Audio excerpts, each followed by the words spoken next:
প্রতিদিন একই টিফিন খেয়ে বাচ্চা হোক বা বড়রা সবাই বিরক্ত।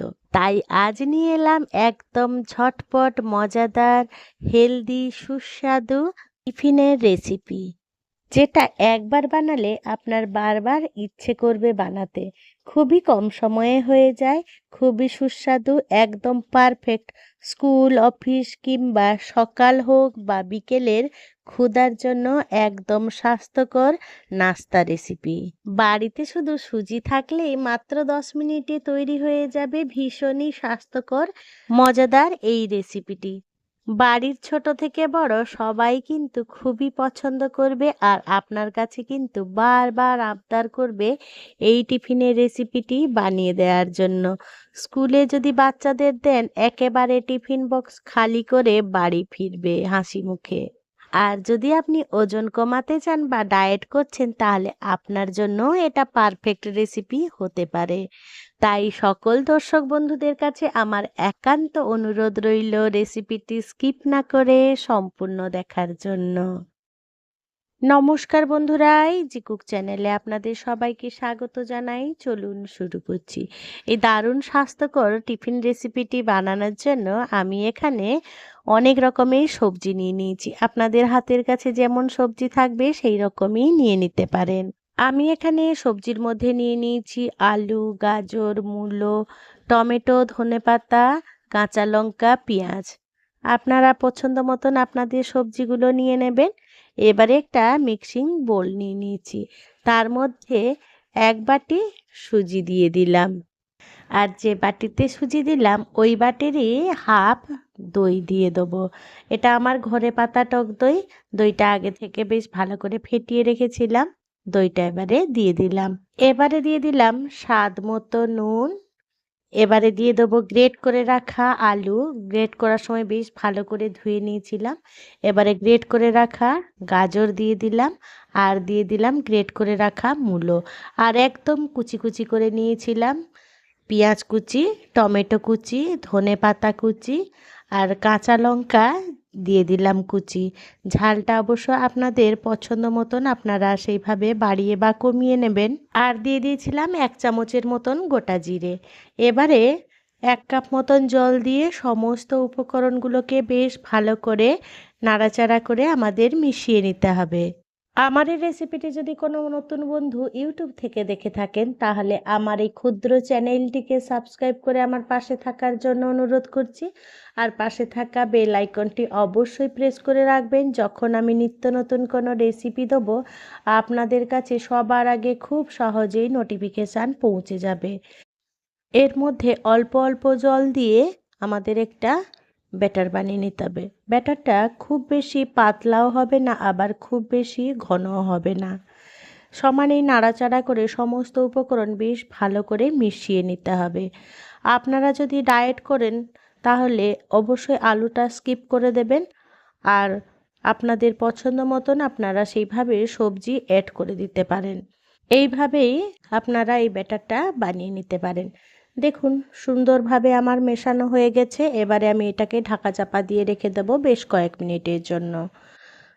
আমি প্রায় 5-10 মিনিটের মতন রেখে দিয়েছিলাম। আপনাদের হাতে যদি টাইম না থাকে তাহলে অবশ্যই কয়েক মিনিটের জন্য রেখে দেবেন, তাতে সুজিটা জলটা অনেকটাই অ্যাবজর্ব করবে। এবারে দিয়ে দিলাম হাফ চামচ এরকম 1 চিমটি মতন ওই বেকিং সোডা। আপনাদের কাছে যদি ফুড সল্ট থাকে বা ইনো থাকে আপনারা সেটাও ব্যবহার করতে পারেন। এবারে সামান্য একটু জল দিয়ে ওটাকে অ্যাক্টিভেট করে নেব, আর সমানেই নাড়াচাড়া করে মিশিয়ে নেব সমস্ত উপকরণের সাথে। একেবারে দেখুন থিকনেসটা ঠিক এইভাবেই থাকবে। এবার টিফিনটা তৈরি করার জন্য গ্যাসের কাছে চলে এলাম। গ্যাসে আমি একটা তড়কা প্যান বসিয়ে দিয়েছি। তড়কা প্যানটা গরম হওয়া পর্যন্ত অপেক্ষা করব। সামান্য একটু তেল দিয়ে দেবো, ওই হাফ চামচের মতন। এবার এখানে ফোড়নে দিয়ে দেবো সামান্য একটুখানি সর্ষে আর কারি পাতা। এই ফোড়নটা দিলে না এই নাস্তাটা দুর্দান্ত টেস্ট হবে, আর এর গন্ধটা ভীষণই সুন্দর হবে। এই টিফিন রেসিপিটি কড়াতেও করা যায়, তবে তড়কা প্যানে করলে এর সাইজটা বেশ দেখতে সুন্দর হয়। আর আপনাদের তড়কা প্যানের সাইজ অনুযায়ী আপনারা ব্যাটারটা সেইভাবেই দিয়ে দেবেন। আমি এখানে 1 হাতা মতন দিয়ে দিয়েছিলাম। এবারে ঢাকা চাপা দিয়ে এটাকে রান্না করে নেব বেশ কয়েক মিনিটের মতো। একদম গ্যাসের ফ্লেম লোতে করব যাতে উপর নিচ আমাদের সুন্দরভাবে রান্না হয়। আমি এখানে ঢাকা চাপা দিয়ে রান্না করে নিয়েছিলাম ১-১.৫ মিনিটের মতন। দেখুন ঢাকাটা খুলে দেখলে উপরেরটা কি সুন্দর হয়ে এসেছে, একেবারে কাঁচা নেই। তাহলে আপনারা বুঝে যাবেন যে আপনাদের টিফিনের নিচের পার্টটা একেবারে হয়ে গেছে। এবারে একটা চামচ দিয়ে একদম ইজিলি উঠে আসবে। আর খুব সহজেই উল্টে নিতে পারবেন। এবারে উল্টে নিচের পাটটা বেশ ভালো করে আবারও রান্না করে নেব। দু সাইডটা খুব ভালো করে ভাজা হলে না বেশ ভালো লাগবে খেতে। এবারেও ঢাকা চাপা দিয়ে আমি লো ফ্লেমে রান্না করে নিয়েছিলাম যাতে নাস্তাটা ভেতর পাট পর্যন্ত খুব সুন্দরভাবে রান্না হয়। এই পর্যায়ে আপনাদের একটু তেল বেশি মনে হচ্ছে কারণ প্রথমবার একটু তেল বেশিই লাগবে। সেকেন্ড টাইম যখন ব্যাটারটা দিয়ে করবেন এতটা কিন্তু তেল লাগবে না। শুধুমাত্র সর্ষে আর কারি পাতা ভাজার মতো তেল দিলেই হবে। মাত্র কয়েক ফোঁটাতেই তৈরি হয়ে যাবে এই টিফিনটা। প্রথমেই আমি হাফ চামচ তেল দিয়েছিলাম প্রথমবার বলে, কিন্তু সেকেন্ড বারে কয়েক ফোঁটা দিলেই এই টিফিনটা তৈরি হয়ে যাবে। এবারে উল্টে পাল্টে বেশ ভালো করে নাড়াচাড়া করে রান্না করে নেব যাতে উপরের পাটটা বেশ সুন্দর ক্রিস্পি হয় আর ভেতরটা দেখবেন খুব সুন্দর নরম হবে। এইভাবে আমি কয়েকবার বেশ ভালো করে নাড়াচাড়া করে রান্না করে নিয়েছিলাম। দেখুন কতটা সুন্দর আর কতটা লোভনীয় হয়েছে। এই একই পদ্ধতি অবলম্বন করে আমি সমস্ত টিফিন রেডি করে নিয়েছিলাম। এইভাবে টিফিন বানিয়ে দেখবেন। চিরাচরিত আমরা বাঙালিরা লুচি পরোটা বাদ দিয়ে এগুলো মাঝে মাঝে খেলে আমাদের স্বাদও বদল হয় আর বেশ শরীরের জন্য ভীষণই হেলদি। তাই এই প্রসেস অনুযায়ী আমি এক এক করে সমস্ত টিফিন রেডি করে নিয়েছিলাম। আমি এখানে টমেটো কেচাপ দিয়ে পরিবেশন করলাম। আপনারা আপনাদের পছন্দ মতন গ্রিন চাটনি কিংবা কোনো কিছুর সাথেই আপনারা পরিবেশন করতে পারেন। দেখুন টিফিনগুলো কতটা সুন্দর আর কতটা লোভনীয় হয়েছে দেখতে। আপনারা অবশ্যই এইভাবে একবার ট্রাই করবেন। আর আপনাদের খেয়ে কেমন লাগলো এই টিফিনটা আপনারা অবশ্যই খেয়ে কমেন্টে জানিয়ে যাবেন। দেখুন আমি একটা হাত দিয়ে ভেঙে দেখিয়ে দিচ্ছি আপনাদের ভেতরটা কতটা সুন্দর আর কতটা নরম হয়েছে। দেখুন একদম ইজিলি ভেঙে যাচ্ছে আর ভেতরটা দেখুন একদম নরম। বন্ধুরা, আজকের এই টিফিন রেসিপিটি আপনাদের কেমন লাগলো সেটা কিন্তু কমেন্টে জানাতে একেবারেই ভুলবেন না।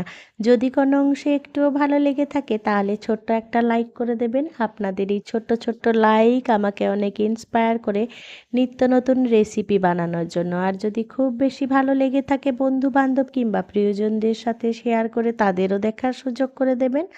বন্ধুরা, আমার সাথে থেকে পাশে থেকে এতক্ষণ আমার এই টিফিন রেসিপিটি দেখার জন্য আপনাদের সকলকে জানাই অসংখ্য অসংখ্য ধন্যবাদ। আপনারা ভালো থাকবেন, সুস্থ থাকবেন। দেখা হবে পরের কোনো নিত্য নতুন রেসিপিতে।